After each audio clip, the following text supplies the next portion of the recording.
I've had one win. Oh, okay. Oh wow, that's brutal, dude. I'm not good. I mean, okay. I get to the final, like maybe. Are we just jumping right into the topics? Oh, sorry. I should save this for the podcast, shouldn't I? Oh yeah, it's like literally the second topic. Yeah. All right. Episode 3, guys. Welcome.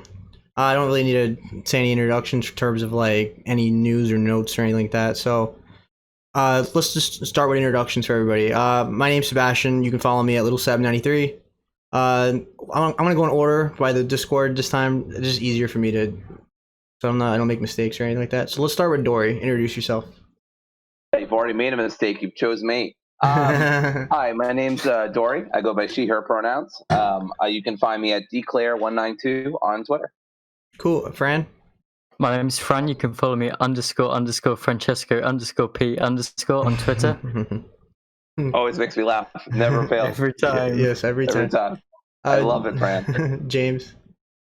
My name's James. You might recognize my voice from some of the many reviews on the channel and what a voice it is.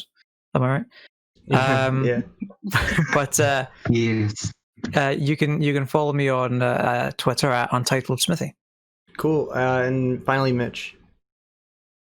Hi, I'm Mitch, and you can follow me on Twitter at UneducatedPop. And cool. That's pretty much it. So that's introduction. So what are you guys all playing? Well, I'm actually gonna go from bottom to top this time. So Mitch, what are you playing? I mean, I won't get too much into it now, obviously, but throughout the week I've been playing Fall Guys, which we'll talk about. And last night, actually, I played about an hour and a half of the Avengers Beta. Nice. And I have some thoughts. So, yes. Cool. I'll leave it at that. James? More Fall Guys as well. I've been playing. And I've played a bit of Ghost of Tsushima as well. I think I'm getting close to the end of that. Cool. Fran? I've been playing Ghost, and I've got James's curse. I've started to use photo mode, and I haven't stopped. It's bad. James, what have you done? That's another 60 hours. Sorry, it's spreading. And finally, Dory. Oh, not finally, but Dory.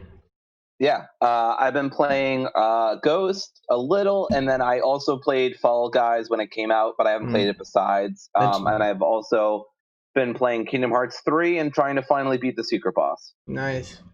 Okay, so I'm the only one that didn't play Fall Guys yet, so that's interesting. Oh wow, you haven't? No, I've been busy. I platinum Ghost of Tsushima, and I just beat Destroy All Humans. I'll probably 100% the achievements on Steam by the weekend, and then I just started Darksiders Genesis, and then I still gotta finish Halo 2 and Gears 5. So I'm pretty busy right now. And then Horizon just came out on Steam, but it's having problems right now, so I'll probably just wait for that one. I was supposed to play that today. Anyway, so let's get into Fall Guys. I want to hear you guys' impressions. Let's start with James, because he probably has the most to say about it, right? Yeah. Sure. No, I mean, I'm really enjoying it. I'm not a big Battle Royale fan in general. I enjoy the occasional, Apex Legends and that sort of thing. But I mean, it's not really a Battle Royale if you think about it, is it? Because it's like, it's more like Total Wipeout or something, where you have these mad trials that you go through where you have to dodge these, like balls, and you have to, dodge falling from the sky and make your way over these obstacle courses. And like the last person alive at the end of all these rounds wins. But it's got all the sort of usual Battle Royale things like a battle pass and cosmetics and stuff to incentivize you to keep playing. But it's a lot of fun, just like the core gameplay loop is a lot of fun just on its own. Like, I don't know how much have you guys played? I've played a few hours. I'm like level 8, I think, in the battle pass type of thing. Personally. Right. Yeah. I've been playing it most days. I think I've played it like every day now. I think I'm on level 20 the battle pass. I'm not sure. Yeah. Yeah. Wow. I'm probably I'm probably like the least. Probably played it the least next to Seb, and I'm probably the coldest on it. But I think it's very fun. I think it's the kind of game that you're having a lot of fun when you're playing. But if you're not actually playing it, then I don't know. For me anyway, it feels kind of like a distant thing. Like a bunch of friends wanted to get on and play, like if we all played Fall Guys, I'd be up for that. Or if like min-max folks wanted to play Fall Guys, I'd be into it. But I don't think to myself, gosh, I wish I was playing Fall Guys right now with random internet people. So I've been playing other stuff. But I did play it for like an hour or less due to connection issues when it came out, and I had a good time. It was fun. Yeah, like that's the thing for me is like I have a sort of different perspective on it. Like I play it with friends mostly, but I'll play it by myself as well. Like it's a lot of fun for me to play it by myself. Like I was just like last night, I was up quite late and I probably should have gone to bed, but I said, oh, do you know what? No, I think I'll go for another game of Fall Guys because it's really addictive. So that's what you're doing at 4 a.m? Yeah, exactly. Because I'm on at like 1 a.m. I'm like, why is James still on? It's got to be like 6 a.m. for I'm playing Fall Guys. That's what I'm doing. You know, but it's like the matches are so short, and it's just this simple sort of fun thing where it's not entirely fair. Like the matches, you can get like it's not necessarily a match of like who's the best or the most experienced. It's just like who gets lucky enough to not get knocked off the course by all these other people and everything like that. And you know, there's a lot of like these. Sorry, on you go. I was about to say, going back to sort of your like total wipeout sort of analogy from earlier. It's actually it's funny because I think the night it came out, I played it for a couple hours. And I'm like, sort of to my family, I'm like, hey, you've got to play this. I'm like, they're like, what is it? And I'm like, well, it's like, remember that show Wipeout? And then they just sort of like all cautiously agreed. I'm like, all right, we'll just play a couple matches of this. And then just like, we'll see how we go. And we ended up playing for like 3 hours. And then like, they're not really that great at like sort of, you know, video games, or at least my bet is. Except like all of us could just get into it like super easy. And I think that's like the best thing about this game is that it's like super accessible and that anyone can play it. It's just some fun you can have. And, no, definitely. Like, it's not like other. Yeah, definitely. It's not like other battle royale, and I'd hesitate to even call it a battle royale really. But it's not like other battle royales where it's like you have to like get to a certain skill level to actually sort of achieve anything. Like I got close to winning. Actually, no, I did win a crown on the very second match I ever played. So it's not like you have to, you know, spend hours playing and master every single level. It's just about who's the most opportunistic and who can sort of get there the fastest. Yeah, no, definitely. Like, I think it is quite accessible because it's quite simple. Like the premise is just so simple and easy to get into. But yeah, it's like. I think like the best part about it is even when you're losing, you're still having fun. Like you can be going up the fruit chute, which is this like conveyor belt that you have to climb as one of the levels, and like fruit gets hurled at you to knock you over. And you can be like, one thing that happened to me the other day when I was playing, I was climbing the fruit chute and I just got to the end and I was about to qualify and make it to the next round, and a log comes flying out of nowhere and knocks me all the way back to the start of the conveyor belt. And like, it's not fair. Like that's not a thing that happened. And I'm like, okay, like that's my fault. That's just a thing that just happened. And I lost because of it, but it was funny, you know? And I think that's where the game really sort of shines. Fran, did you play it? Yeah, I've played it a lot, too much probably. I'm not going to stop. So yeah, I think it's addictive. I like that there's a battle pass straight away free with the game, because a lot of games like wait a few months out or a month after before they release a battle pass. They really have given me an incentive to like keep playing. So I'm just enjoying grinding on that game. How's the controls in that game? That's everybody. They're pretty simple. Yeah, it's just a matter of like. Just moving forward, really, and jumping. It's not frustrating or anything like that? Absolutely not. No? Alright. You go. Someone else go. Yeah, the movement actually kind of reminds me of Mario Odyssey a little bit. You know, like the dive you can do. Right. Yeah, I know. Yeah. You like dive over, like, just like you manage to still like get up the thing. It was funny in the first hour that I played, well, the only hour I played it so far, but I was like, wow, playing this game is like a Tide Pod. Like all these like really colorful environments and areas and stuff like that. I had a good time with it, and I also found it I probably would have played more if the servers had been better, but then the servers weren't great, and I know they've gotten better since then, but I just haven't gotten back to it. But like I said, I mean, if somebody hit me up and said, hey, you want to play some Fall Guys, I'd go, if I didn't have anything to do, I'd be like, yeah, sure, why not? Was the servers as bad as people were saying? Because it got review bombed on Steam. it was bad, but honestly, I don't blame them that much. The PS Plus thing was announced really late, and I think it's hard for companies to really gauge how many freaking players they're going to get. So I just think all the hate they were getting was really, really unnecessary. Yeah, definitely. Like, there are some connection issues, and they're still ongoing. But it's understandable with such a small team and such a wealth of people playing the game. For sure. And what was I gonna say? How many races and maps are there? Is there a ton of them, or just a few? There's a decent amount. There's maybe 20. I want to say. Yeah, I heard about like 24, 24 different like maps and game events. Yeah. Okay.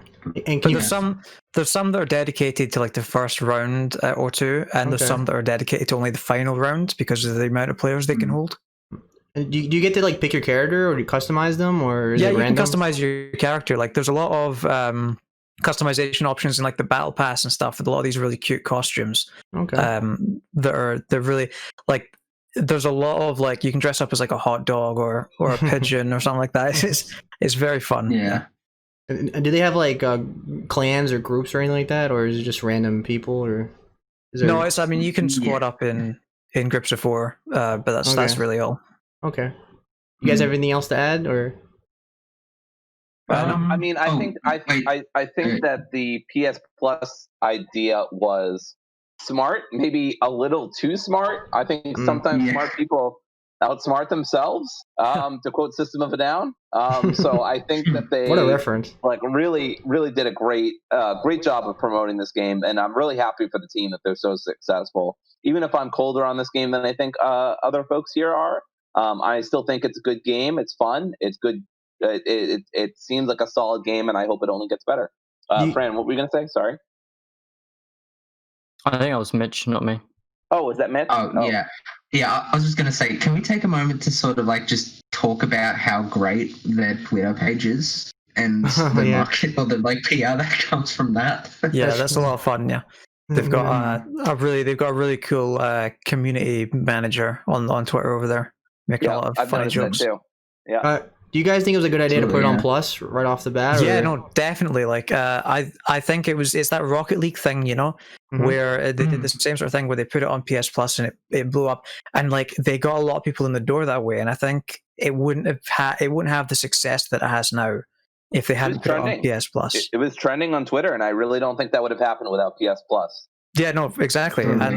Yeah. Like, I think like they're going to make a ton of money off like the microtransactions, which are non-egregious, by the way. They're very sort of user-friendly. You can buy some currency, but there's still a lot of the high-end cosmetics. You have to win games to earn the currency to buy those. But yeah, no, the PS Plus thing, I think that was really smart, and like I'm really happy to see a game made by a smaller team that's of the smaller scale having the sort of mainstream success that it's having now. Right. Because I think it's like $20 on Steam, and I'm like, I'm not sure people would buy that just by looking at it. So when you make it free, it's really appealing because there's no harm in just jumping right in, you know. Yeah, I definitely wouldn't have bought it for $20, but I definitely jump in for free. I also want to say I think it's great that there is, you know, I don't mind if games have shooting or battle royales are all about shooting or whatever, but I think for variety's sake, it is nice that there's a family friendly platforming kind of game that's good for everyone to play, that's really accessible. You know, like people have been saying, like the controls are really easy to figure out. It's just a fun time that pretty much anyone can enjoy, and I think that's great. Awesome. So you guys have anything else to add, or no? Nope. All right. Next topic. The PS4 controller. They said it only works with select PS4 games on the PS5. I know a lot of people are mad about this. What do you guys think? I think they could have. I mean, the PS5 controller doesn't add that many features that feel necessary. Like, you've got the HD rumble and the adaptive triggers, right? But like, not having those wouldn't make any games unplayable. So I feel like feasibly they could have made it work. Right. But then again, like, you're getting a PS5 controller with the PS5, so I'm not that mad about it. That was my point. That was what I was going to say. Was I see like people might be angry, but who's using the PS3 controller and the PS4? Like, I don't really get. You know, you're going to get a PS5 controller with the PS5. So to be fair, the people that are mad are not really PlayStation fans. It tends to be more Xbox, PC guys, like because Xbox is transitioning. Like you can use your old controllers, I think, with the new system and things like that. PlayStation's just staying with the old traditional approach where you can't use an old controller with a new system, which is personally what I don't mind because it's always been that way for the last 40 years. So I don't know why it's an issue all of a sudden. Like I think it'll be I think it'll be interesting to see how this new transition between like console generations goes, come December, like November, December, January, because Microsoft and Sony are taking such like radical different approaches to it that it kind of seems more akin to an experiment. Like, I mean, as you said, Microsoft is going like very much for the sort of customer-friendly route where it's like, it's like, we're not going to force you to buy this $500 console just to play one or two new exclusives at launch. And then Sony and PlayStation is just doing like the old, like, the thing we're used to where it's like, you get a completely new console, you get a bunch of like, cool looking exclusives at launch. And then you also get, backwards compatibility and yeah, you go. Well, let's be honest though. The reason why PlayStation is doing that is because they're winning. Like, there's no reason for them to change any approach that they're doing when they're selling over 120 million units, which is insane.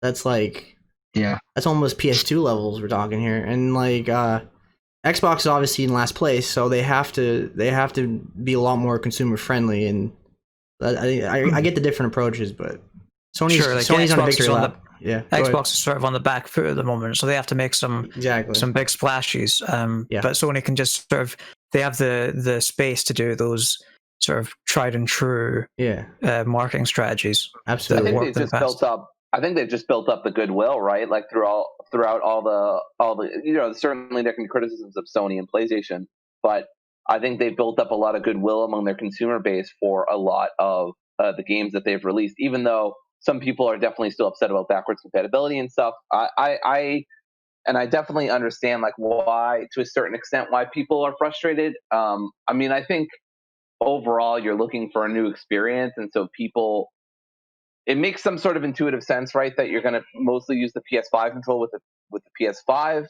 At the same time, I do wish, just for the sake of like future controllers that people have to buy, that they could just interchangeably use it. But then again, I mean, I never buy a PS3 controller for my PS4, right? So I don't know. Yeah. Maybe it's overblown. Maybe it's not. I'm kind of on the fence. I can kind of see both sides on this one. As I said at every podcast, there's two different audiences in consoles. There's the hardcore gamers and there's the casuals. The casuals make up the majority. The casuals do not care that the controller is not backwards compatible or you can't use it. They don't really. All they care is give me the controller in my hands. I'm gonna play NBA 2K. I'm gonna play Call of Duty. You know what I mean? The only people that are really mad on Twitter are like the hardcore fans. They're very vocal online. Most people are not on Twitter whining about not being able to use a controller. You know what I mean? So it's like Sony doesn't really care because most people are gonna be buying a PS5. This is not gonna make or break the console. You know what I mean? They're going to be getting tons of like money anyways, so really, it's essentially, they don't really have to worry about that. Right, it's essentially a non-issue. You get what I'm saying? Yeah. So I don't like. It I don't seems like one of those. This seems like one of those outrages that's just going to like, it's going to be in the public's eye for about 2-3 days, and then people are just going to completely forget about it afterwards. Absolutely, and don't get me wrong, Sony does a lot of anti-consumer things. Like they're just as bad as any other company. So I'm not fanboying for Sony, but in this case, I think it's just a vocal minority that's being really louder than usual. So I don't really see the problem. Yeah, definitely. Yeah. So you guys have anything more to add about that, or? Nope. That seems like a simple issue. Yeah, it's very simple. Quick and done. Yeah. Next topic. GTA 5 is coming to the PS5 in the second half of 2021. It's going to be the online is going to be free for all PS5 users. Are you guys going to buy GTA 5 again for the 1,000th time? Well, since the online is going to be free, I'm probably not, because I'm not going to play the single player again. I'm just going to play the online, so I have no reason to actually buy the game again. Right. Yeah, I haven't played GTA since. Oh God, I don't even know. I don't think I've played it since I tried GTA 4 or 5. I can't remember which one I tried, but it was at somebody's house, I think. So Anyway, the point is, I've been out of the GTA series for a long time. Not really a big Rockstar person, so you I never have no played reason to 5. buy it. So you never played Yeah. 5? Wow. Yeah, Like you only, I I heard think good things. you're the only person on the planet probably. That game sold so much. No. Yeah. I'm with Dory. I haven't played GTA 5. Wow. Ah, there we Wow. go. Solidarity. This is Yeah. insane You're not to me. alone. This is like Every time they announce new numbers for GTA 5 sales, I always think, who is it that doesn't have that game yet? And it's you Me and guys. Mitch. It's Wow. me Yeah. and Mitch. this is like seeing Bigfoot right now. This is so rare. I did play Vice City when I was younger, and I played San Andreas when I was younger, and I just I don't know. Eventually, I just stopped keeping up with it. I think there was a bunch of years where I had a Wii and Xbox 360, like we talked about a podcast or two ago, Mhm. and I stopped keeping up with PlayStation games, and so I fell off the bandwagon for. Right. I don't mean bandwagon derogatorily. I just mean descriptively. I just fell off the bandwagon there with GTA, and I never really looked back.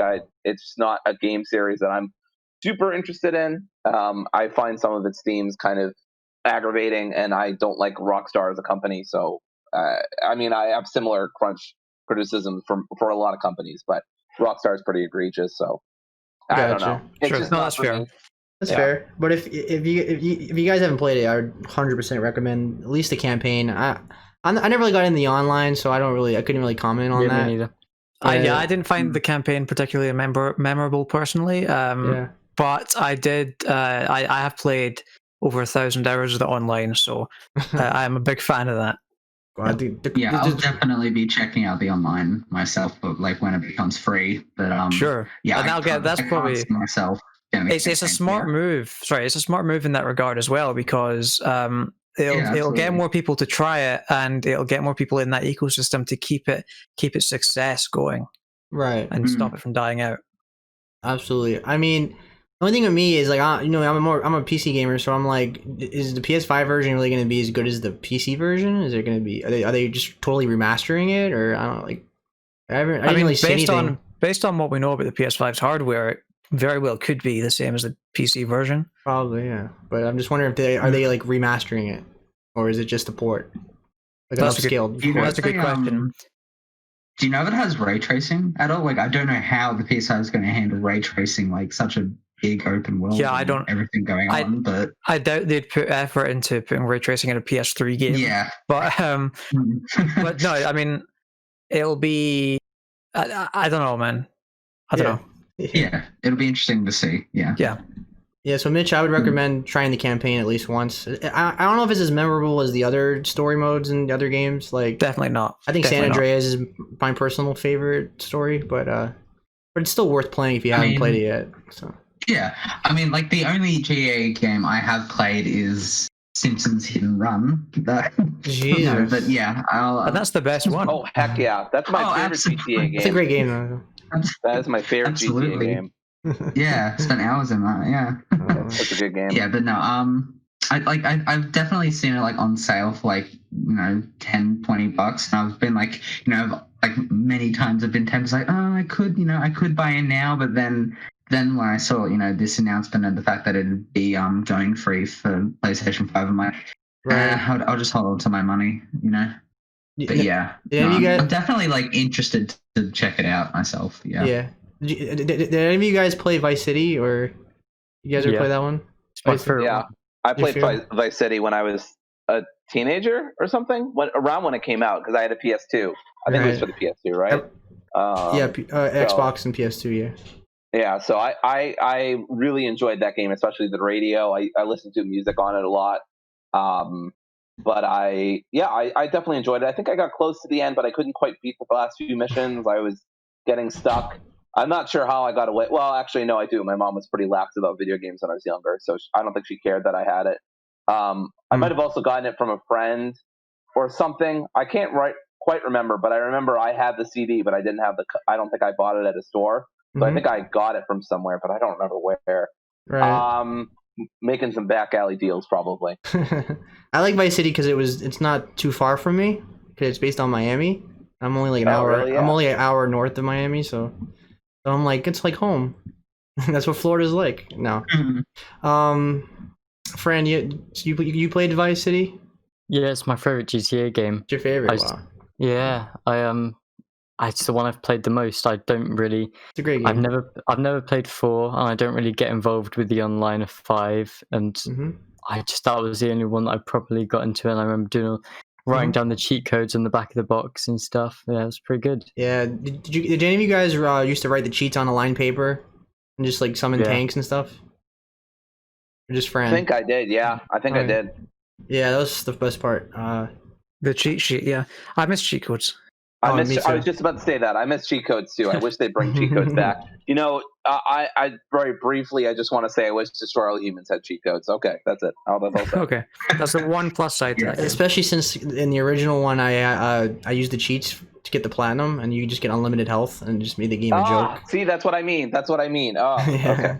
Yeah, don't get on a tangent, but the final boss in Destroy All Humans is like Dark Souls level hard, but you know. So I think that's enough about GTA. Let's get into the big topics. The big one obviously has been the major story all week was when Spider-Man is exclusive to PlayStation for the Avengers game, and every tweet that was not from a PlayStation fan was furious, and everybody was calling Sony anti-consumer. So what do you guys think? Is it anti-consumer from I don't know, I mean, objective standpoint? These deals have been happening since the dawn of time, right? Yeah. I mean, I think people just have a certain attachment to this property, and they were maybe hoping that, you know, on PC and Xbox they would have all the stuff that we're getting on PlayStation. And like, I think you're right. It's perfectly understandable to be annoyed about exclusivity because it's not very consumer friendly. No. But yeah, I mean, it's not. I don't think it's anything new either. No, it's not at all. I don't think it's anything new. I think it does suck, and I was listening to MinMax today about it, and people are really upset. And I think that part of that upsetness comes from, okay, if Spider-Man is exclusive to the PlayStation, then how important is he to the plot, right? If he's a completely optional component that isn't on any of the other platforms, then is he even important to begin with? Like, why would you make him exclusive? And as well as their... in Ultimate Alliance 3, right? Like you have, I know it's not the Sony Spider-Man, right? But it is Spider-Man, and he is in Ultimate Alliance 3 as far as I'm aware. And he's not exclusive there. So it's not, I don't know that it's a property thing like they were talking about on MinMax. So I don't know. I don't have a huge like opinion on this, but like I do get anti-consumer vibes from this. And I say that as someone who generally likes PlayStation as a platform. Right. So I don't know. Mitch, what do you think? Is it anti-consumer? I think, I mean, obviously, like, I don't care as much because I already have, you know, a PlayStation, so it doesn't really affect me, but I can totally get behind why people, you know, are upset about this because, you know, it's like they were told, you know, you'd all get free characters post-launch and all that, and then, because, like, the characters have, you know, they've got, like, pretty expansive skill trees, like, even in the beta, I'd argue, and then, you know, so they've got 3 pages worth, and then you've got gear, and you've got skins, and, you know, all this stuff. So then when, like, a whole component of that game is cut off from, you know, 2/3 of the player base, I can totally understand why people are upset about it. But yeah, I think, God, what was I going to say? I think, okay, I had something in my mind. I think you lost your train of thought. I totally did. I'm like, okay, I'm going to say why I think other people are annoyed, and then I'm going to get into my main point, but I completely forgot. No worries. But yeah, no. Oh, Fran, what do you think? Is it anti-consumer? Yeah, no, overall. Similar to everybody else has been saying, I'm used to this stuff. I remember in Destiny 2, they had loads of like cut missions and weapons and like just loads of different stuff you just couldn't play on other platforms apart from PlayStation, and people were pretty upset about that. So it's not unexpected, really. Yeah, I mean, I don't think this. Go ahead. Whoever's gonna. Sorry, I remembered my point. All right, no worries. So what I was going to say is that it seems like announcing this exclusivity deal right now seems like such a bad move PR-wise, because, you know, as we were talking about last week, it's like, you know, the last War Table event was pretty good. You know, it generally, I'd like to think it got, a lot more people on board with the game and actually, at the very least interested in what it could be. Right. So then for no less than a week later to suddenly take all that goodwill and say, hey, you you're going to be barred from playing one of the most beloved, you're going to be barred from playing one of the most beloved Marvel characters of all time. Of course, all that goodwill, not all that goodwill, but a lot of that goodwill is going to be lost from general audiences, and that is not something you really want if you're going into if you're not only going into your beta, but if you're also going into the full game. Yeah, I mean, PlayStation fans. If you're a PlayStation fan, and you're going to buy this game on PlayStation, then people are celebrating like they won the Super Bowl, so it's not really an issue to them. Yeah, but this is a great move for Sony and PlayStation fans as a whole. But for Crystal Dynamics and Square Enix, this is bad PR. Your game's already considered mediocre by a lot of people. I know the impressions have been very mixed, and then we'll get into that. But then you got this on top of it. You're really you're going on a bad track right now as a developer. This is not the kind of news this game needed right now. Exactly. I was already kind of lukewarm to cold on this game, and this is just another thing that makes me go this just seems really cash grabby to me, and on top of some of the jumbled menus, microtransactions, live service kind of stuff. I don't know. I'm really suspicious of that kind of thing, and this is not helping me. I think if they just announced that, it's PlayStation, users get a free Spider-Man PS4 skin, or a couple other benefits and cosmetic items, no one would have batted an eye whatsoever. Right. No one would have people would have said, it's of course they'd give you exclusive PS4 skins because of the game. Exactly. Except cutting off an entire essentially cutting off an entire class of the game, right? And an entire a completely different placement. I think I've seen people argue that's in the past, games like Marvel Ultimate Alliance 2 had 4 exclusive characters depending on the platform, but then it's in that game the characters were all they were mostly similar. They they all had the same attack buttons. They pretty much just differed in animations and one-time abilities, which you could argue is the same as here, but I think, and I'll sort of go into it in a bit with my impressions, but I think the characters differ, just how they feel they differ, whereas in this game, whereas in previous games, they just felt like different skins with different abilities. Right. Yeah, so, I think Mitch is exactly right. If this was just a Spider-Man exclusive skin or something like that, I wouldn't even have an issue, and I'm pretty skeptical of exclusives in terms of how they affect consumers. So if it had just been a skin, or I don't know, something else really minor or akin to that, maybe you get a PS4 Spidey theme or something, I don't know. But a whole character, potentially a whole class, like Mitch said, and maybe even a whole side story or whatever they decide to do with Spider-Man. Right. I don't know how you can introduce Spider-Man and then just have him there and then not make at least a side mission. Exactly. Yeah, he's not going to be in the main story. He can't. There's no way you can just take a chunk of the game out unless he's in the game as a but not as a non-playable character.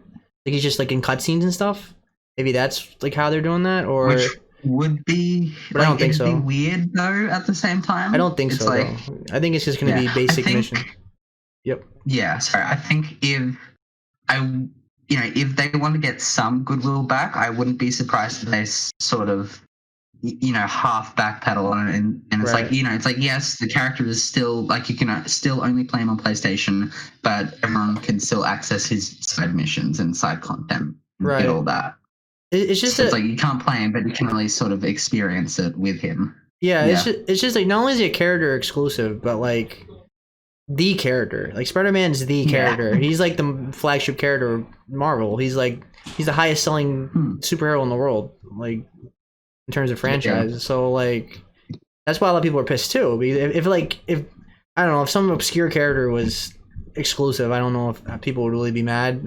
I'm sure some people would be, but Spider-Man is the character, So in my opinion, it is anti-consumer. I don't agree with it. Even especially as I wasn't getting on PC, so now I can't even play as Spider-Man. But also because But at the same time, I know it's a business, and I do know that it's always been part of gaming. It's always been that way, you know. I'm old enough. I don't know if you guys remember this, but I'm old enough to remember when. Do you guys remember like Soul Calibur 2 when they put different characters in the game? Like they had Link on Nintendo, right? Doesn't every Soul Calibur have like an exclusive character as well to some extent? I think they stopped doing that in the newer ones, but. Okay. I know if I remember correctly, like the Soul Calibur 3 or 4, they had Xbox had Yoda and then PlayStation had Darth Vader. I think. To me, that seems more balanced, right? Because at least every platform has an exclusive. Like if they had said, "Hey, PlayStation gets Spider-Man, but Xbox gets, I don't know, Squirrel Girl," like I'd be buying an Xbox right now. Come on. You guys don't think they're gonna make exclusive characters for other platforms, right? Because I don't think so. I don't think so. Well, they've already said no. Oh, okay. Yeah. Which is I think. But even then, though, it's like if they do suddenly decide, okay, we'll have an exclusive character for Xbox and PC. What character are they even going to go with? Because no character matches Spider-Man in terms of reception and hype and everything. I mean, I guess you could do like Black Panther because he's popular right now, but he's not on the level of Spider-Man. You would have to put Batman or Superman in there. Like, somehow you have to put the entire X-Men or something. You have to put like the Wolverine. entire X-Men or Fantastic Four in there. Wolverine probably would get a lot of buzz. Deadpool. Or Deadpool would get a lot of buzz for sure. Yeah, for sure. Yeah, I mean, like I said, it's bad PR for them. I don't get the move. I get the move because it's a business move. Sony probably gave them a nice paycheck, and it's probably been big nice paycheck. And I think they hinted at it like a year ago. That people kind of missed.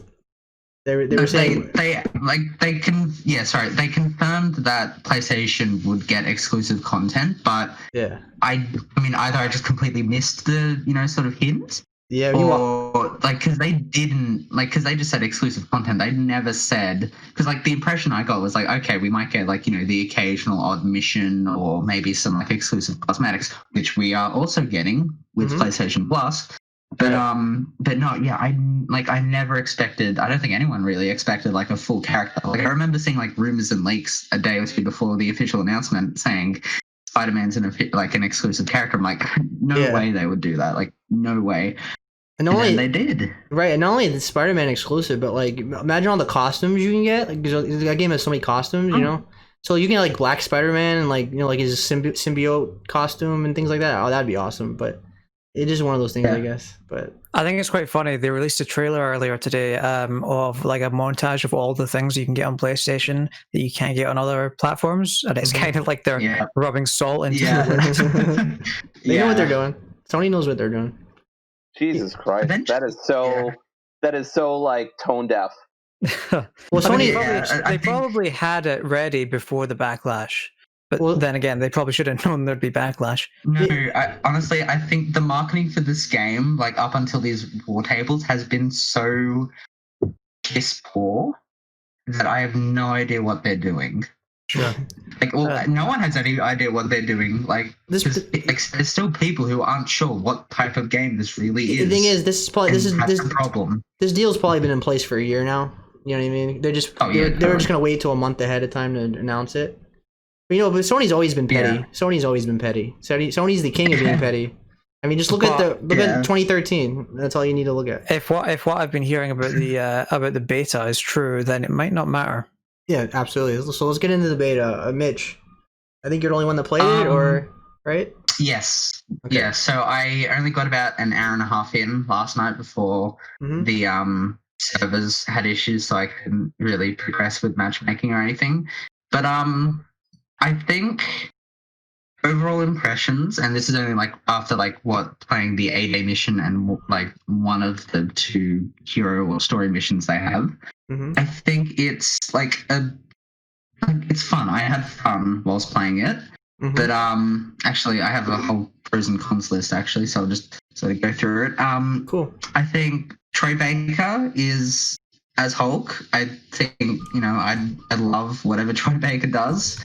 So I think it's it's certainly interesting to see how his Bruce Banner will sort of go, and I think they've definitely set up an interesting arc and story for him, especially between him and Kamala Khan. I think his acting is like fine. It's nowhere even near sort of, The Last of Us, obviously, but I don't think this game is trying to be The Last of Us. I think they're just trying to be in the sort of the same vein as the MCU, where it's like, it's like we're going to have fun. We're not going to take it too seriously. We're not going to like really bother with as much with themes and like, super like meaningful and interactions that are like full of depth and stuff. I think it's just, it's like, hey, we'll have some, it's like we're going to have fun. We'll have some nice sort of heartwarming moments in between missions and stuff, and also have some comedy beats, and that's pretty much it. I think the cosmetics, they definitely, like, they're not the just recolors I was expecting that they would be. I was just expecting a bunch of like crappy recolors, but I think some of the, at least in the beta right now, some of the costumes are like, it's like I'd be definitely tempted to spend some money on them. I wouldn't spend money on them, but I'd be tempted to buy them with money. So I guess they did their job there. I think like with the A-Day thing, it's definitely did its job in that it was like a really fun cinematic tutorial mission where you got to play through each and every different Avenger and sort of get a feel for how they moved and how they played. So, and like, I think at the end after that mission, I definitely felt like I could see myself maining any one of the 6 Avengers. Like, except Captain America, of course. Yeah, or at least until the end of the game, or however he unlocks. Yeah, I mean, he's definitely dead. He's not coming back, right? Like they put him in front of the box and they told you he was playable, but he's definitely, front of the menu screen, front of the box. Yeah, no, he's not coming back at all. James really sold me. Yeah. Anyway, sorry. Yeah, no, it's all good. But I think, in terms of like the fun, it definitely reminds me of like the classic Marvel games from like, early 2010s, the, mid to early 2000s, where it's like, it's just a bunch of like button mashing and just, which games? I think anything in particular? Mm-hmm. Anything in particular? In terms of like old Marvel games that remind you of. Well, so the second mission that I played was like mainly a Hulk-centric mission, which ended with an encounter with Abomination, who I also think is voiced by Michael Ironside of Sam Fisher fame. So I like that. But yeah, no, like it definitely reminded me of Hulk Ultimate Destruction. Like it's definitely great game. Not as it's not as how do I say it? Like, it's not as open and sort of freeform as in that game where you can just sort of jump everywhere and Hulk feels, super mobile. Like, it's definitely much more like sort of constricted in that. Is it very linear? The camera is. Is it very linear? I'd say like out of the 2 missions I played, they were pretty linear, yeah, but I didn't have a problem with it just because I was having so much fun. Yeah. Maybe that's going to sort of wane with time and, depending on how the campaign goes. How is the animation with the destruction? Like when the Hulk smashes the ground, is it like just fixes itself or does it stay broken or how's the animation? I didn't actually pay attention to that. No worries. But yeah, I mean, I guess we'll have some footage going over this. So I'd say, I mean, I guess you can see for yourself there. But I think right it's now. Definitely. Yeah, no, but it's it's pretty, it's fun, and that mission in particular definitely reminded me of Hulk Ultimate Destruction. Gotcha. With the with the Abomination boss fight as well. I think for my cons, the main ones are the camera on Hulk is way too close for him. Like I'd often have moments where like the camera just doesn't, like Hulk is just not in frame. Like half of Hulk just isn't in frame at all. So like they definitely need to sort of like back the camera up if they can, which I mean I don't know if they can. I think like the gameplay is a bit sort of janky and button mashy, as like with some of the sort of gameplay you can see, like it feels janky a bit. Yeah. Like it's, it feels like it's a loot-based game. And speaking of, also with the combat, the abilities just do not charge quick enough. Like I think I could go entire like encounters without using a single one of my like, bumper abilities at all. So it'd just be mindless button mashing for like, a minute or two, which just it got old after a while. How is the enemy variety? Is it like the same robots, or are there mini bosses in between the levels, or how does that work? There's out of the 2 missions I played, I think the second mission in particular had the most enemy variety in that you had your regular goons, and then you had ranged goons, and then you had them ones with shields, and you had these like adaptoid robot things that could. I don't really like get a strategy from them other than just like sort of punch at them repeatedly or just wait for a dodge queue to sort of happen. Right. Did you fight any bosses besides Abomination? Like any other villains? No. Well, I mean, there's Taskmaster in the tutorial level, but other than that, no bosses just yet.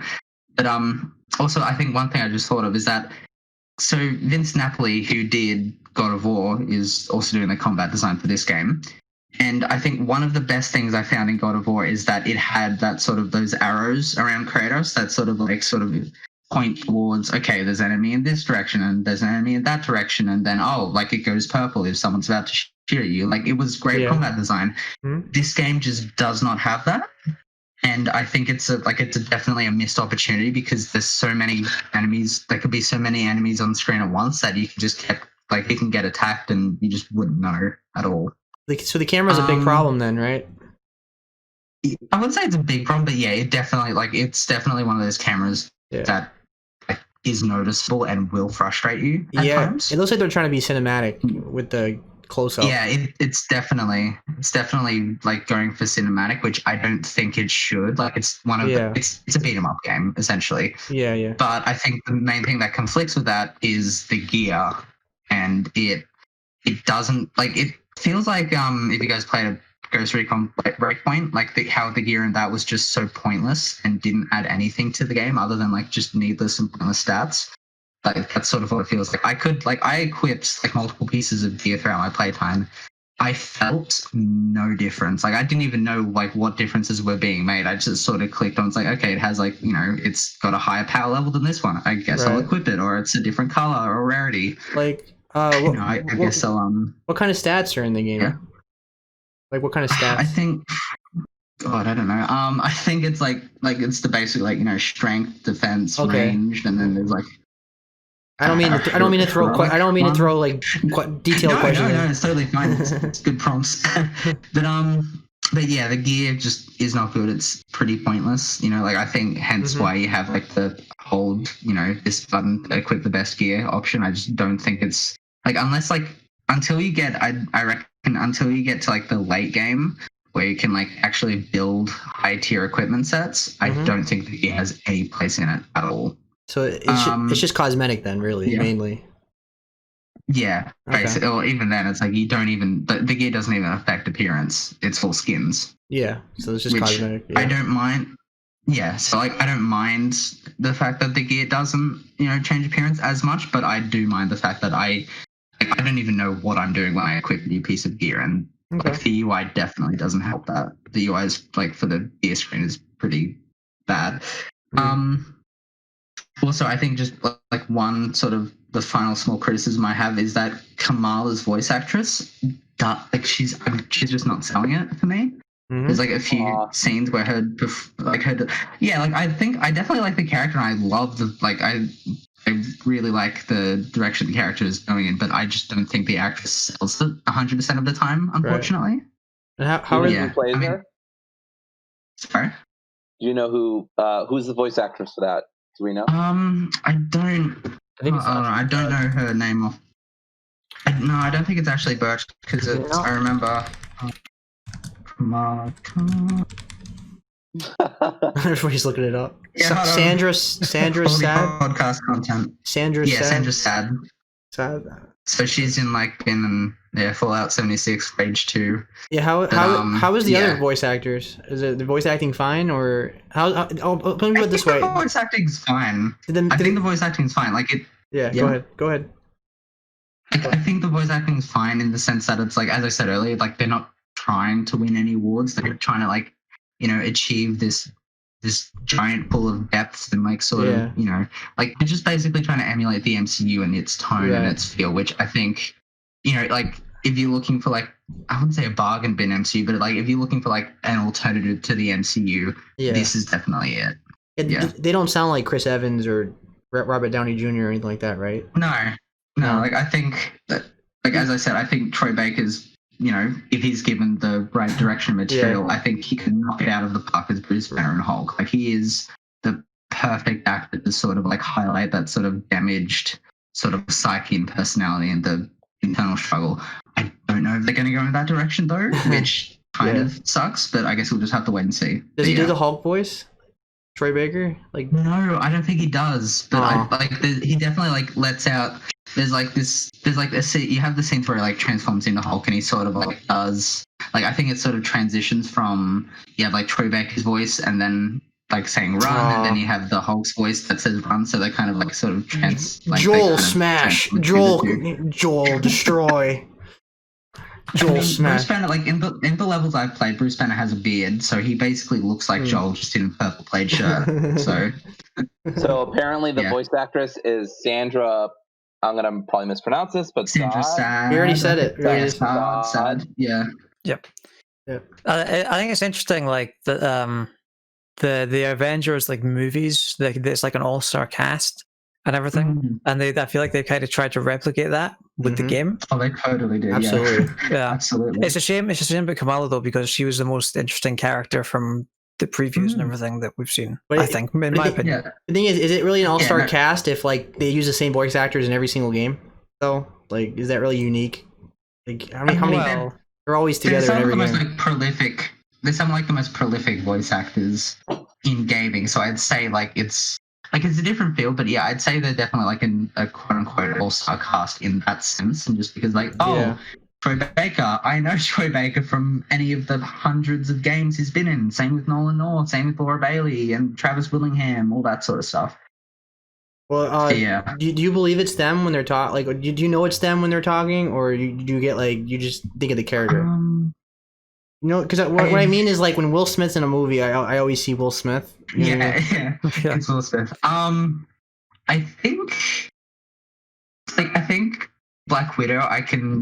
I buy her as Black Widow and not so much Laura Bailey, but it's like it's kind of like in that in between where it's like I can tell that they're playing these characters, but I also can't get out of my head, oh, that's Troy Baker doing that, or that's Nolan North. So I think Laura Bailey's always been really good at that, sort of sinking into the characters and making you believe that it's them.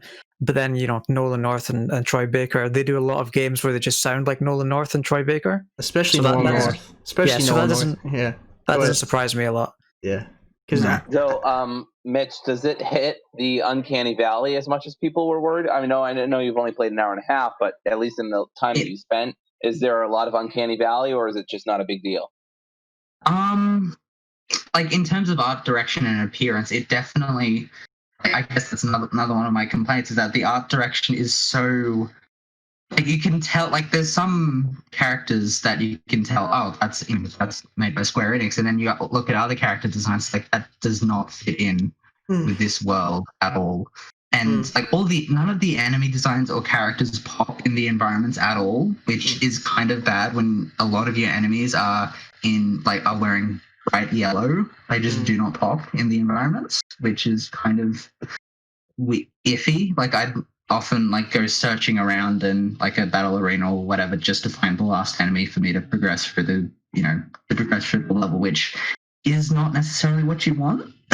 Yeah. But no, like in terms of do the characters play like, very similar, or are they very different? Like because I've heard people say that they feel very similar, like the characters, like it's the same. You can tell that there's like a baseline which all the characters have worked off of. You know, like you can tell, like because they all have the same, like they all basically have the same layout in terms of.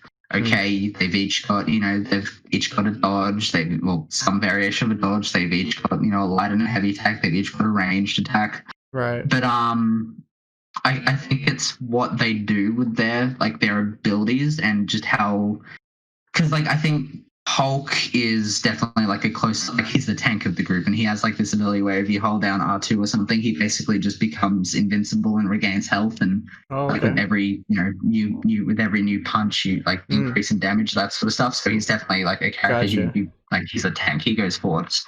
Right. Whereas Kamala's much more like sort of like crowd control, and her attacks sort of like sweep and can hit multiple enemies at once. So I think like they each have a baseline, but they each have like if you play them right, they each have their own sort of benefits and unique sort of additions to the game. Yeah. One last question. how's the flying and the difference between travel between the characters? Like, I know some of them swing and the other ones fly. How's the flying? Is the camera good or is it clunky?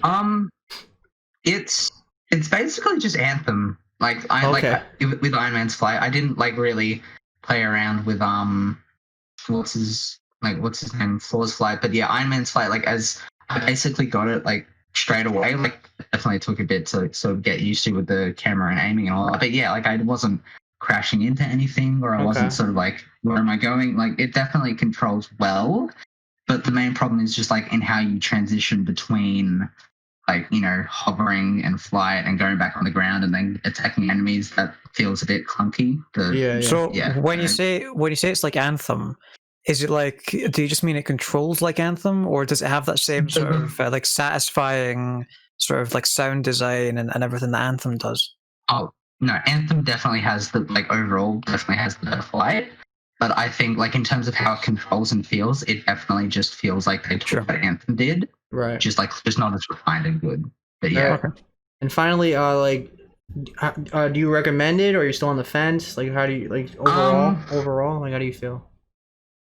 If you're a Marvel fan and if you're looking, you know, to scratch that itch that like, you know, if you really enjoy games like Hulk Ultimate Destruction and, you know, other sort of stuff, I think it's definitely something, you know, at the very least to check out with the open beta in the coming weekends.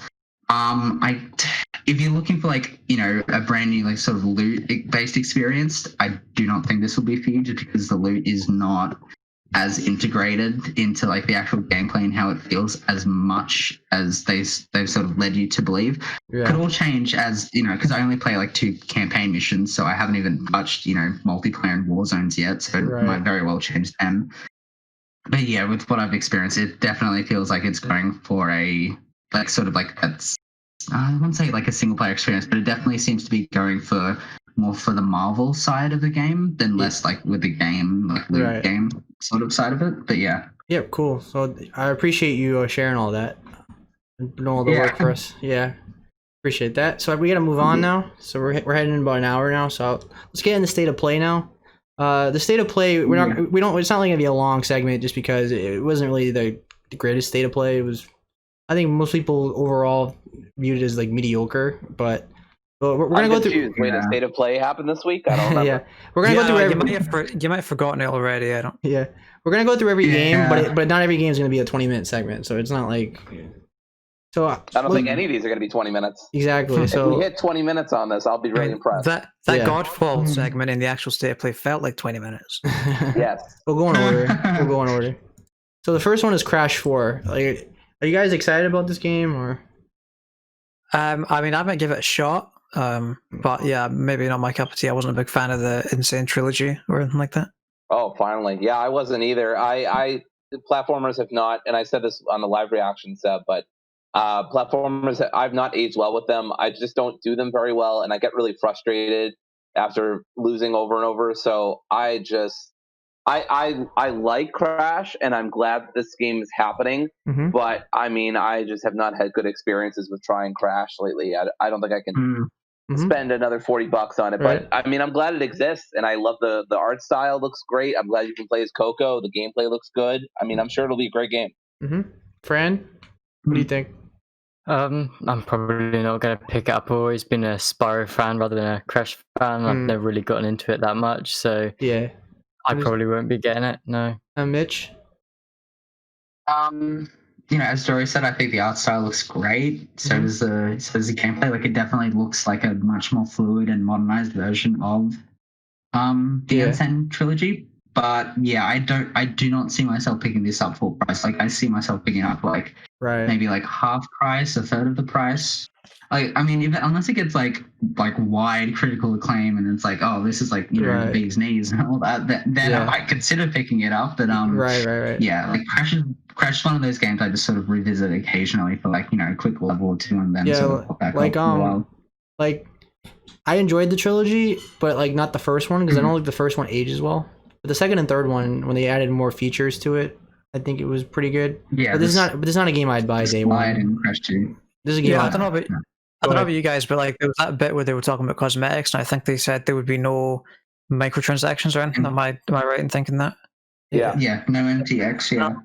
Was it just me, or were any of you guys thinking, oh, this is an Activision game, let me check in a month after it comes out? I was right about to say that. It's Activision. Yeah, right. Don't trust They them. did that with Crash Team Racing. Yeah, and Modern Warfare Remastered and a bunch of games. Like, I don't know, man. It's a single-player game. And Blizzard, so period. Yeah, Activision, don't trust them. Yeah, I know. It's a single-player game, so maybe it'll be fine. But yeah, I wouldn't give them the benefit of the doubt. Absolutely. This seems like one of those games where, like, a month or so after launch, they'll sort of like sneak in a season pass or like a DLC pass. It's like, hey, pay us $30 and you get all these new levels over time. And yeah. Remember so I guess what we're all saying here is expect an early review of Crash 4 from all of us. Yep. All right. Next game, Hitman 3. It's coming VR, which is pretty awesome to me. You guys think the whole game's going to be in VR, or is just like it's going to be they said they said the whole trilogy.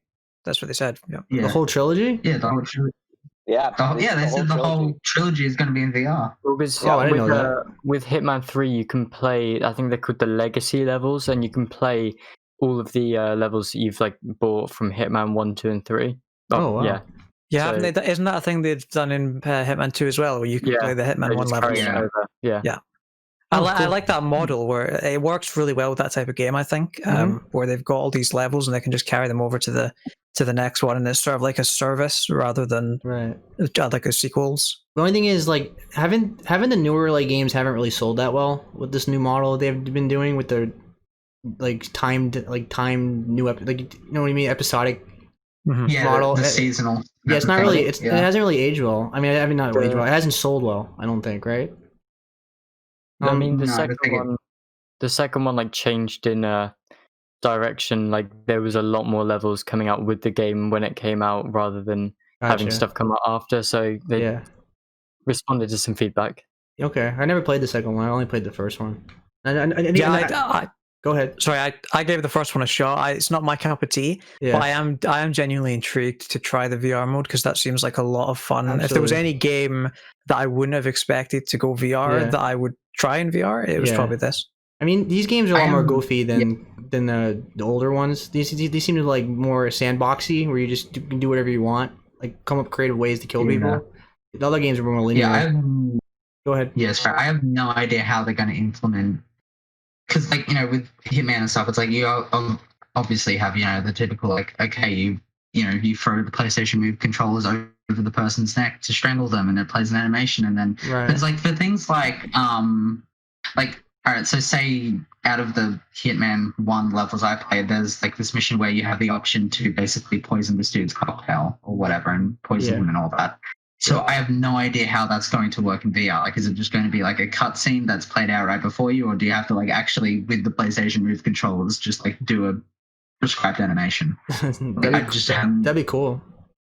That'd be cool and super immersive, but I have no idea how it's going to work. Yeah. So it's just a matter of wait and see, I guess. We'll see. Part of me feels like it's just going to be just a bonus level or something. They're probably.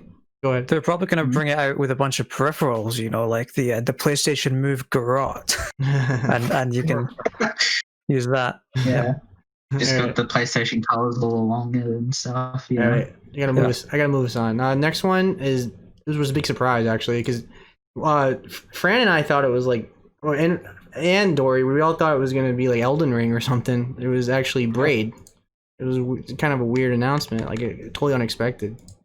I feel like a fool after saying Elden Ring, but I saw the ring, you saw a ring, and it was a PS4. I got swept in the moment, everybody, and I regret my words. I'm sorry. Looking back on it, as soon as they showed the hourglass, like I was like, oh yeah, now it's Braid because they time travel and everything. Yeah, I don't know a lot about Braid, so that meant nothing to me. Did anyone ever play it or beat it? I have never played it, but I'm familiar with it, and I would very much like to play it. Although I know how it ends, so at that point I'm kind of like, it seems like one of those games where if you know the ending, what's the point? It's not going to be as satisfying because it's kind of like a surprise twist. Yes, because it's a twist on Mario, and then that's all I'm going to say about that. So, right. It's a good game. If you haven't played it yet, totally recommend it. I think the remastered animation looks really good. My favorite part of that was that, and I've never played Braid, and it could be cool, but the coolest thing that they mentioned in that was that the coolest thing that they mentioned in that was the commentary from the creators and how to design a game. I thought that was really cool. I've never heard of a studio doing that before, and that sounded really rad. Yeah, no, director's commentary. I'm there for that, for sure. Yeah, that's cool. Cool. So let's go to the next game, which is Pathless. This game reminds me. It's the same. Dory said it was the same company as. If I'm not mistaken. It's Giant Squid. Yeah, because it looked just like Abzu, like literally. What name, by the way? Giant Squid. Yeah, I love that. But the thing with me though is Abzu. The best part of Abzu was the gorgeous environment because you were like underwater and it had so much color and fish and all these different animals. It was really awesome. And then this one is just like green forest and that's it. And it had like fire and everything, but it was basic. It was. I thought the environment was pretty bland. Like it wasn't really clicking with me. I don't know if the character looked that interesting, and the gameplay didn't look interesting either. It looked like a rhythm game. It reminded me a lot of Breath of the Wild. Like I think we're getting to that phase where we're starting to see a lot more Breath of the Wild clones. And like it's probably not for me in that case because that game wasn't for me. But like just with like the big monster that the character was chasing and the sort of exploratory nature of the gameplay that they showed before that, it all feels sort of like Breath of the Wild. Yeah, the part that reminded me of Breath of the Wild the most was like when you're fighting the monster and he had like the laser beam on you and you were like trying to cover from it. Yeah, I said the same thing during the live stream. Sure. Yeah. Yeah, I thought it looked kind of monotonous, but I did like the art style. It looks pretty, and I also want to say false advertising. She definitely had paths. Thank you. But I just don't get the gameplay. I'm watching it right now, and she's just shooting arrows at dots. It looks like a rhythm game, like you said. Yeah, it does. I don't know. Doesn't appeal to me, but I mean it looks pretty. Yeah. To be fair, though, as well, when I saw Horizon Zero Dawn for the first time, I was like, "Oh, she's just shooting arrows. That doesn't look very fun."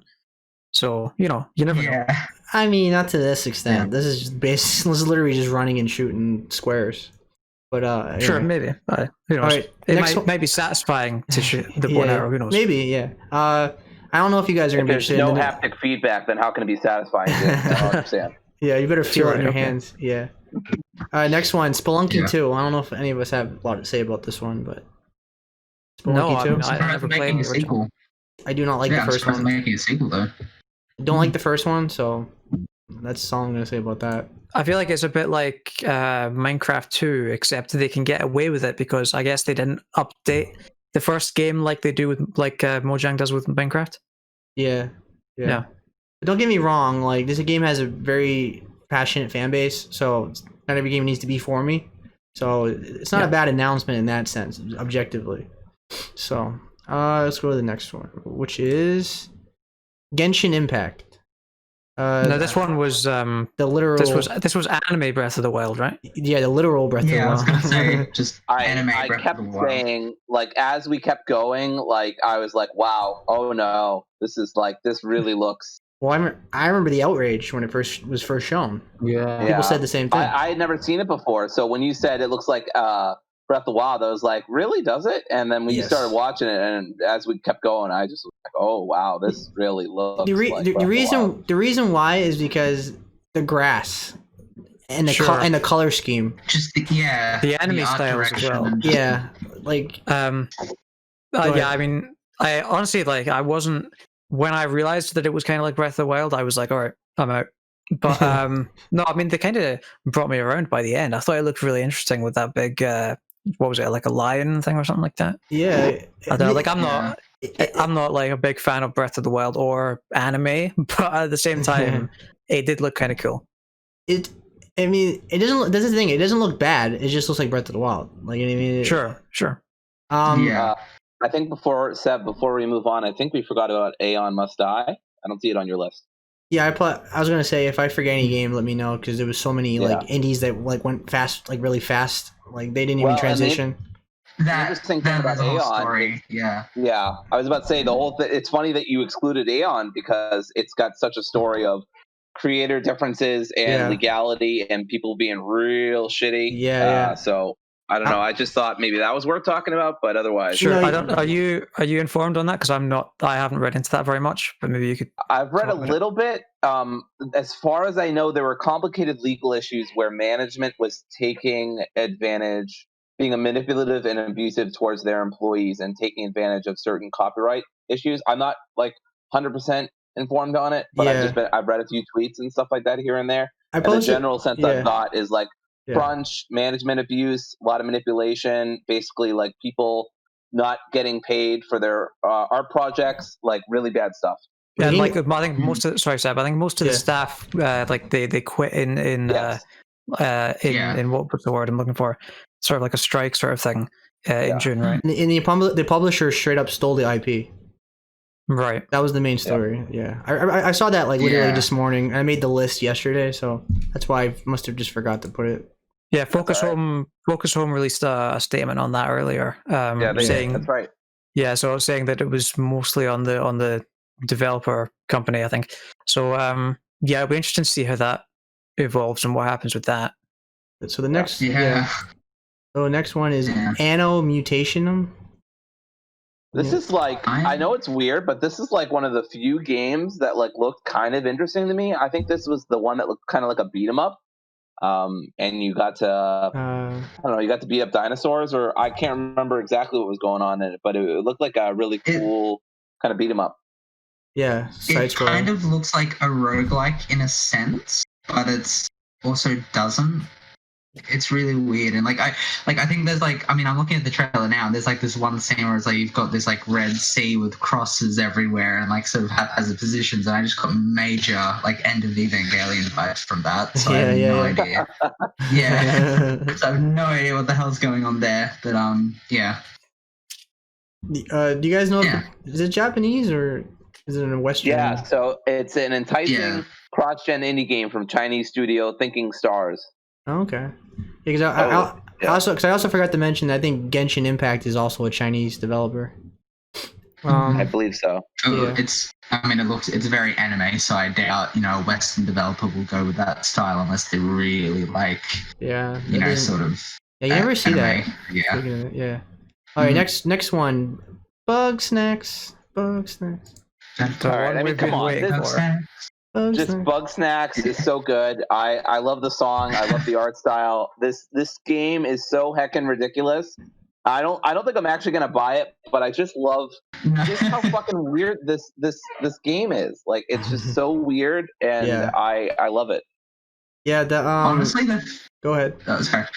Honestly, the thing that enticed me about the game's announcement more than anything was that you had an actual Australian voice actor that wasn't putting on like a super overblown accent as in most games.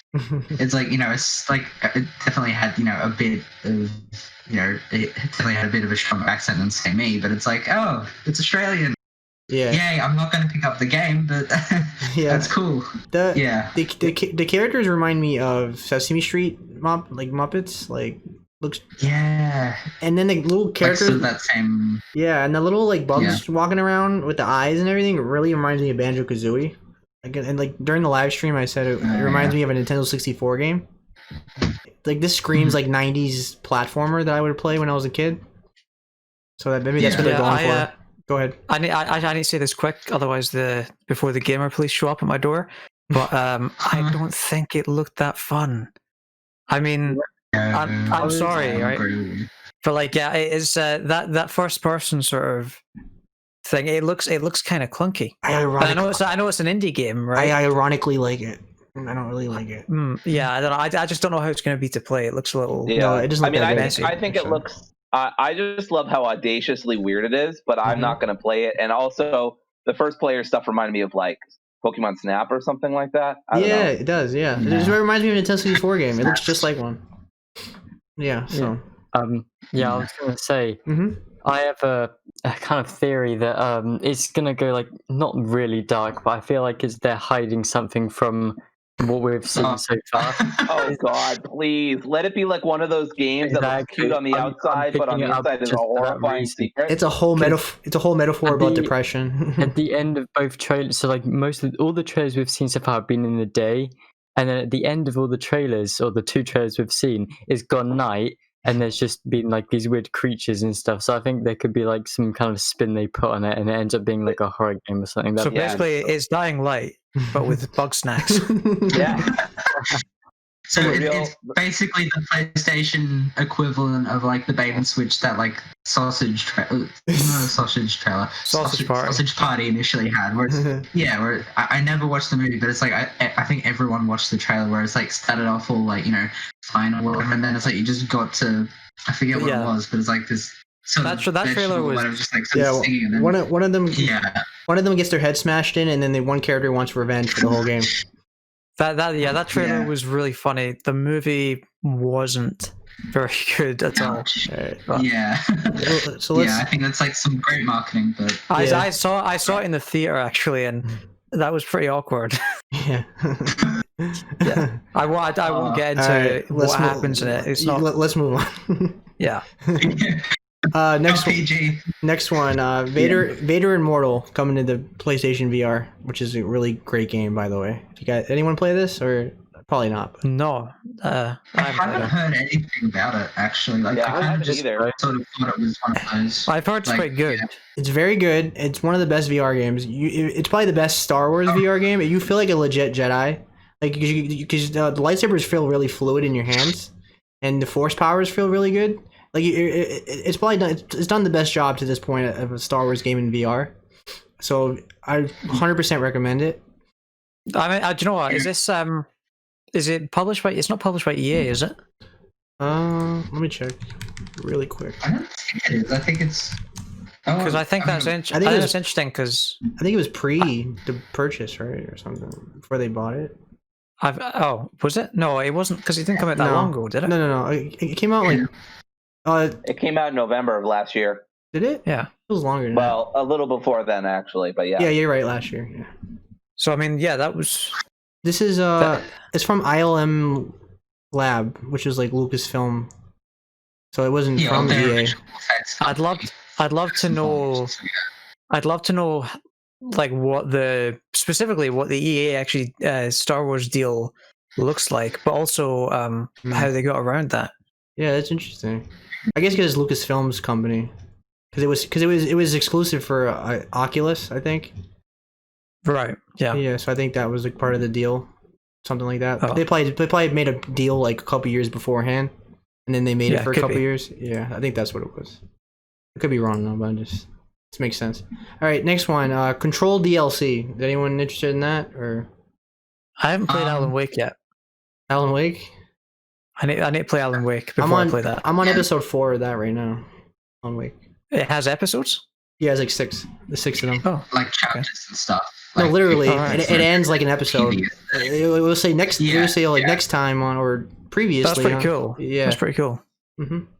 Yeah, I think like I'm close to platinum or to getting the plat for Control, like it's base game, and I haven't bought the season pass yet. But I think with this and also the Foundation, I'm definitely tempted to sort of write it up or get it before I write up my thing on it. But yeah. Yeah, I got frustrated with Control. I like it. I think it's nearly a solid game if it wasn't for some checkpoint issues and some buggy issues at the beginning. I tried the DLC. It was like, what, $20 or something. I just got really frustrated with it. Just seemed really more to the same. Didn't interest me a lot. Didn't catch me. And I really hated the way checkpoints worked and the way that just the way that the game was just playing for me. I just remember really disliking. So I don't think I'll be doing this DLC. That said, I'm glad it's getting it. I'm glad games like Control and studios like Remedy exist. I was really hyped for Control before it came out, and then my hype kind of died down after I finished it. But I mean, I'm glad it's happening, but I don't see myself playing it. Well, what's interesting for me is like I'm in a similar boat where I didn't like I had a hard time getting through Control. I didn't like it a whole lot. Like I really, really like the whole style and the theme that they're going for. It's kind of like X-Files and everything, and the way they use live action cutscenes and all that. I think that's really cool. But the gameplay, it did not grab me until I got the ability to levitate. And that was a game changer because like I started really enjoying the game from then, which is why I'll probably get the DLCs at some point because I know I'll probably enjoy them if they still have that ability. Yeah, DLC should. The DLC I played it for about 2 hours before I just non-stop frustration from me. But it still had gliding and stuff like that, so I don't see why this wouldn't either. You should still have all your abilities. Right. Okay. I was gonna move us along. Okay. Auto chess gameplay. The animation in the goblins, I thought it was Ratchet and Clank or something, and then it was like it was a little chess game. I don't know. But what's interesting to me is, does anyone who doesn't play on PC care about auto chess? I haven't even heard of it. I don't heard know it what like it is. once. You guys don't know what auto chess is? No. It was like I've heard of it. Yeah. it was like the big new genre last year. Like it was I think it was a mod for Dota 2. Yeah, it is. Yep. Yeah. Isn't there a like Dota game or whatever, like Dota Underlords? Yeah, so Auto Chess was a mod for Dota 2. And then Valve went and made like an official version called Dota Underlords, and the people, or just the guy, I'm not sure, who made Auto Chess, they split off and made the one called Auto Chess that we saw at the State of Play, with Epic Game Store, I think, with Epic, and so that's the one that's coming out on PlayStation. Wow, I'm glad we have you here, James, because I literally know nothing about this. Yeah, so. it's the first time I ever heard that. Yeah. Um, but I mean, expecting us to skip over this. yeah. That's. I mean, I guess that proves my point. Where like people who don't play on PC really a lot probably don't know what auto chess is or care about it very much, because it was a huge deal on PC, but it didn't really penetrate the other that's the platforms. That's the thing. I've never really been a big Dota fan, so that would probably go way over my head. Next one was the Pedestrian, which was interesting. I thought because being let me finish this point. Being a little guy in like this big environment really reminded me of Unravel. Did you guys ever play Unravel? Where like it sort of reminded me of. All right, Fran. Yeah, no, I played this game. It's really good. There's like a good, I'm not going to spoil anything, but if you stick with it and you get through all these puzzles and persist, the last like chapter I think is pretty good. What with the Pedestrian? Yeah. So is it already out? No, it's on PC. Oh, okay. Oh, okay. So I'll pick it up on PS4 for sure. So yeah. It reminded me of like. Sorry, Dory, on you go. That's okay.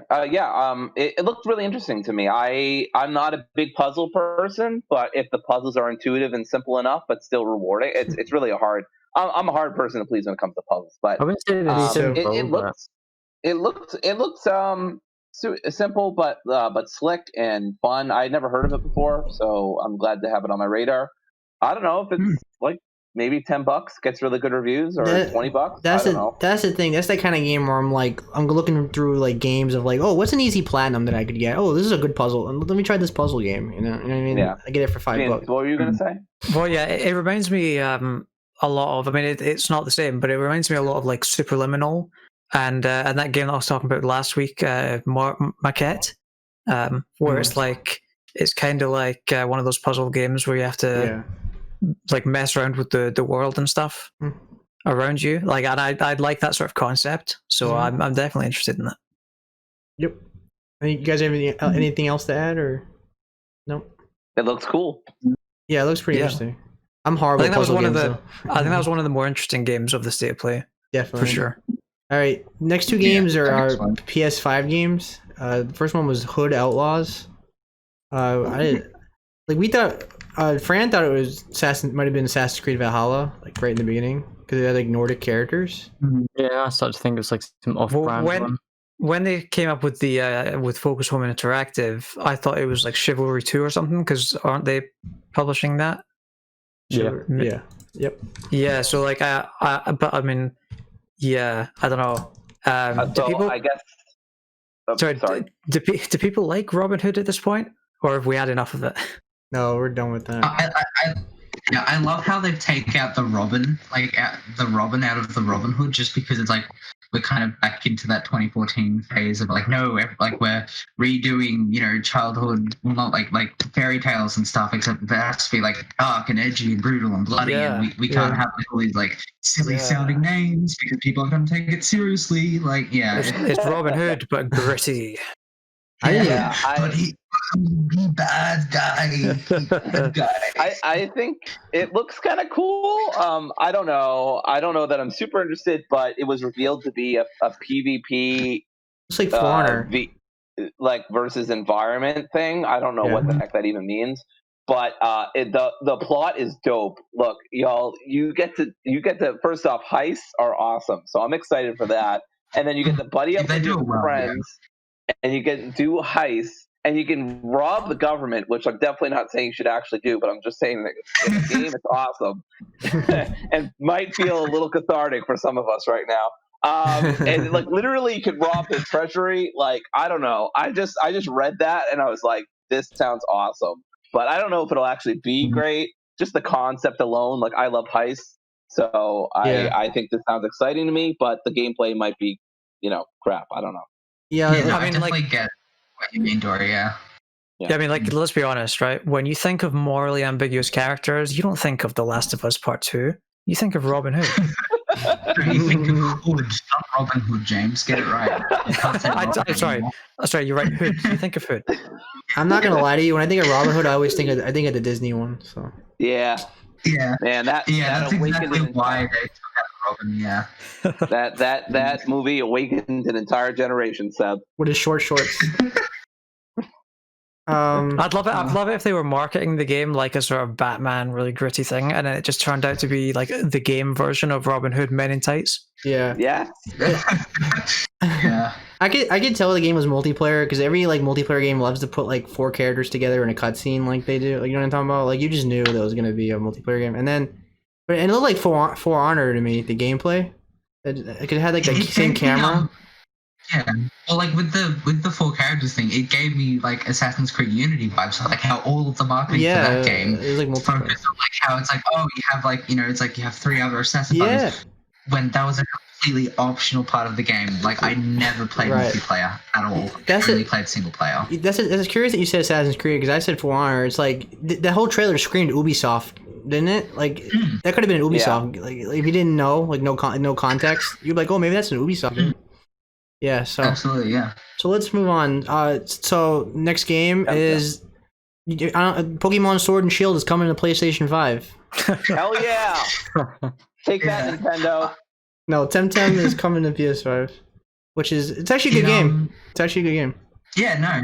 Yeah, I think one of my brothers actually got it on PC like back last year when it came out, just because like, I showed him a video, I'm like, hey, check this out on PC, and he bought it, and he enjoyed it. Like, I definitely said, okay, I'll get into that at some point. I never did. But, I might be tempted to pick it up on PS5 if it's like, gets the cheap for like $30 or something. Definitely be tempted to pick it up. It is an MMO. So, and I think it has it might have a monthly subscription, right? I'm not sure. It had a monthly subscription. I think from what I remember, it was like a $30 game, and then you just got access to everything. It was in beta when it came out on PC. Early access. Yeah. Yes. I'm not sure that it's changed since then. Yeah. Did anyone like love Temtem so much that they said it was perfect, and they said it was a 10 out of 10? Because I really wanted That's the second pun you made in the last 2 days about this game. Whatever. I don't have anything to say about 10 out of 10. Except that I love the art style, and I think the art style is good. What did you say? I want one of you guys to review the game and give it a 10 out of 10 and say 10 out of 10. We just for the pun. Yeah. So when a review of Temtem comes out, just be aware it will be 100% bias free. We will not inflate the score to make any sort of puns whatsoever. I would never do that. Joke. The game's completely unplayable, but it's a 10 out of 10. But on a serious note, if you're a big Pokemon fan like I am, you'll enjoy it. And if you don't like Pokemon, you're gonna hate it. So it's just one of those things. But it does it better than Pokemon, because the new Pokemon was rushed. But that's another topic. Anyway, last game. Yeah. The game you guys have all been waiting for. No. This is it. This is the one. Godfall. This is Godfall. Hell yeah. Bugsnax Get out of here. Yeah, Godfall, game of the year. Godfall, baby. Yeah, Godfall, yeah. Yeah. All right, thanks for the podcast, guys. All right, you guys have a good night. Right, you guys have a good See you, night, everybody. Talk to you next Friday. No, on a serious note, it looks fun, but like, it doesn't feel like $60 to me. It feels like something I'd pick up on sale, like just for fun little story experience. But it's like a whole Destiny 2 thing. Yeah, It looks like one of those discount like huge third party games or like from like Ubisoft or whatever. Yeah. Like is discount on Steam for like $30 because it's made by someone who can't quite put it all together. Exactly.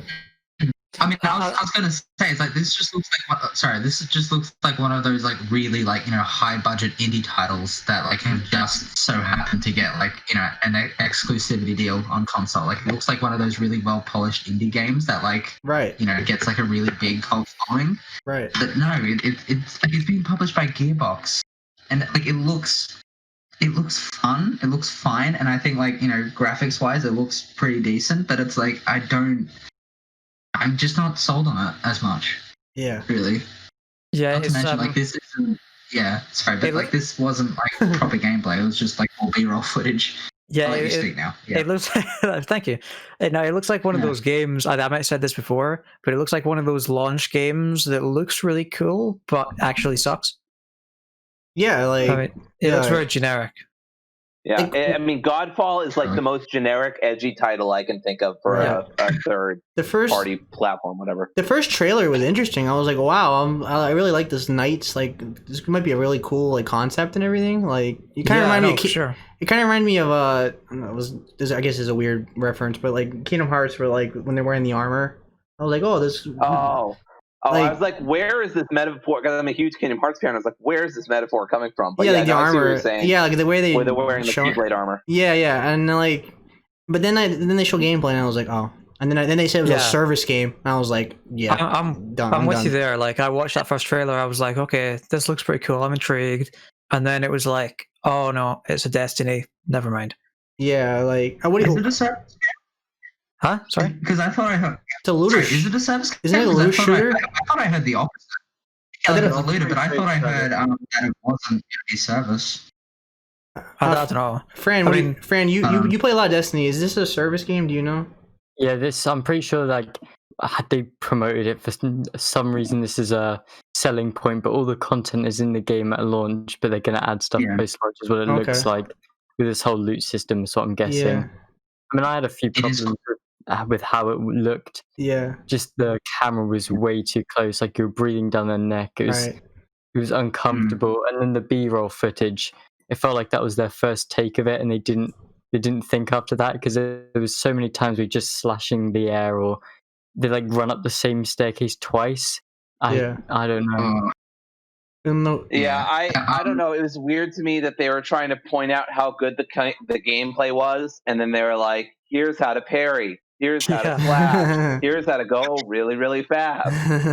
I didn't mean to make that a little song, but I got a little ditty about Godfall now. So I feel like they were just dragging it out at that point. It's like, here's how to parry. Okay, I know. I'm disappointed there isn't a range class. At least one of them, like. Or like no ranged attacks at all, other than like a long sword or something. I was hoping just I'm a sucker for dual wielding, but I mean, even that was the funnest. For the game. That was the funnest one, and that one legit was God of War. You're not gonna tell me that wasn't the Blades of Olympus or the Chains of Olympus. You know what I mean? The Chains of Olympus. Yep. So like, because he was literally spinning the same way. It had fire. It had like the get over here thing. They had like, it was literally God of War. It was literally God of War. We just call it the get over here thing. Yeah. And everybody knows what you mean. I know.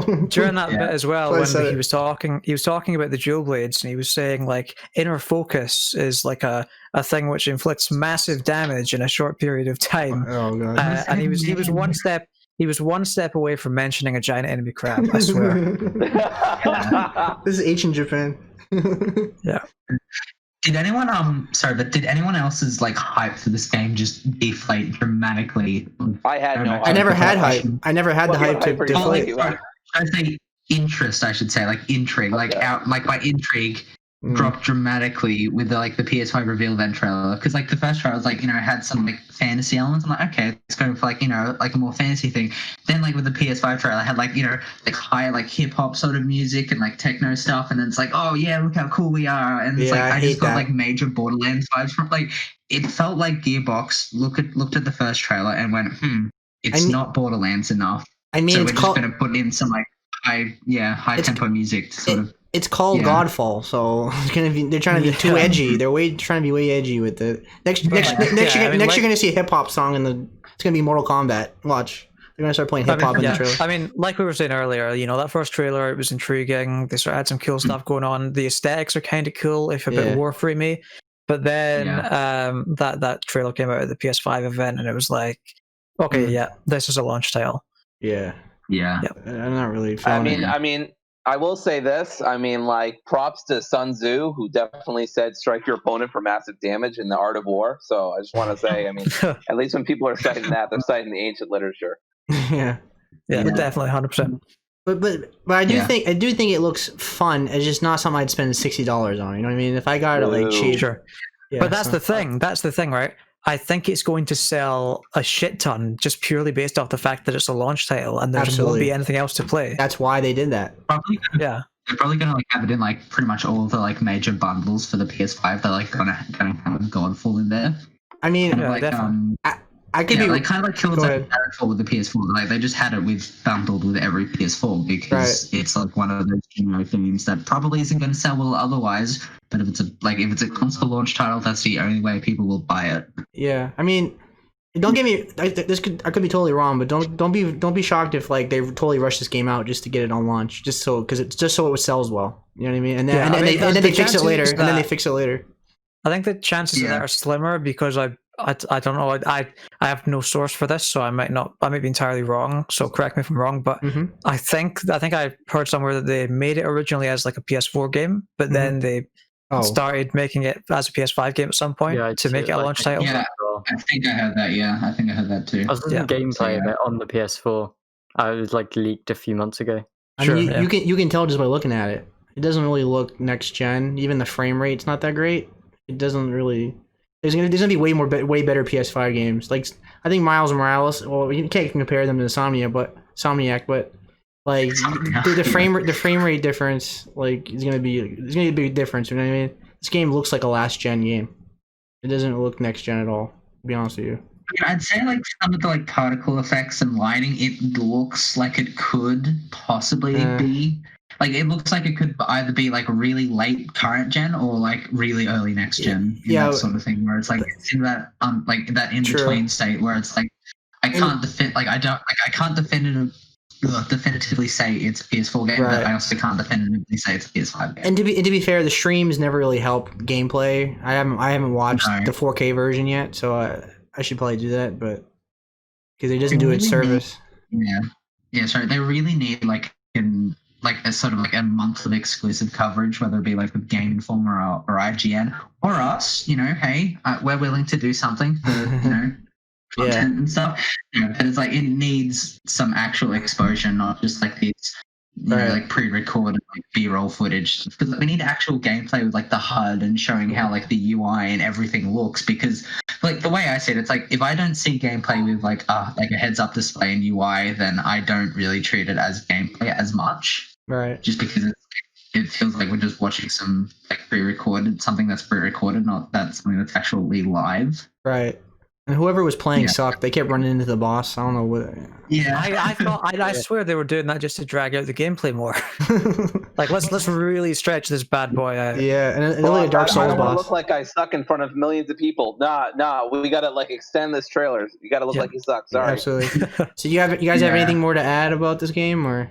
No, just that for a bunch of people who are saying it looks rubbish and we hate it, we've been talking about this for a while. I know. I was just thinking that, James. And so go off on that. That's everything, guys. So thank you for joining me. You guys all have a good night. All right. We're all good. What's up, PlayStation fans? Thank you for watching PS Premiere's podcast. We record every Friday night and upload every podcast at 8 a.m. Eastern Standard Time on Sundays. If you like what you heard, we appreciate any support by clicking the like button and subscribing.